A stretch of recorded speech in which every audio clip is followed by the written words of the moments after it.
So here's an example of a regular room at Rise at 149. I was homeless at the age of 16, and I was homeless for a brief period of time, 3 to 4 months. It was during my grade 10 semester.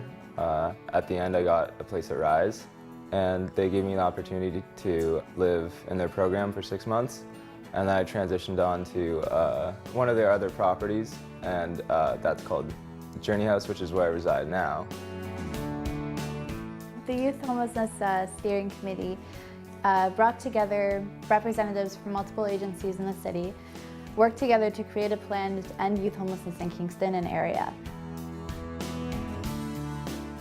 When we put this plan together, we were trying to figure out a few kind of subcategories that are main reasons people become homeless.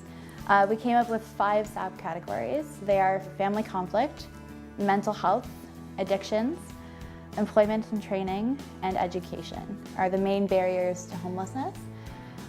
My personal story of homelessness is more about family conflict than really anything else. For me, it was a dysfunctional family with a stepfather who didn't care enough and a mother who just couldn't be there.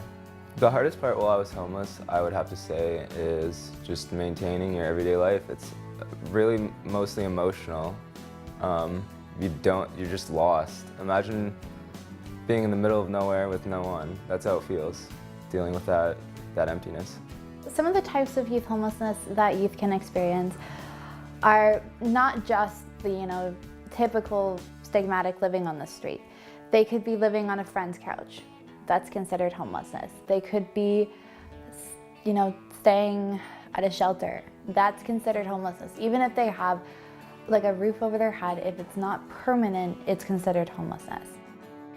As a community, we're working together to try to end this youth homelessness and make sure that all youth that need help are able to access the help, and we are able to help them. Living homeless is not a good experience. I wouldn't wish it on anybody. If we can continue taking steps on furthering the action of removing the homeless aspect from society, that would be one of the key goals that we should be focusing on right now as a community. So this plan, by the end of it, we're hoping will bring all the resources together, all the funding that is necessary, and we can start putting into place the programs that will help these youth from being homeless so that we can end this homelessness cycle.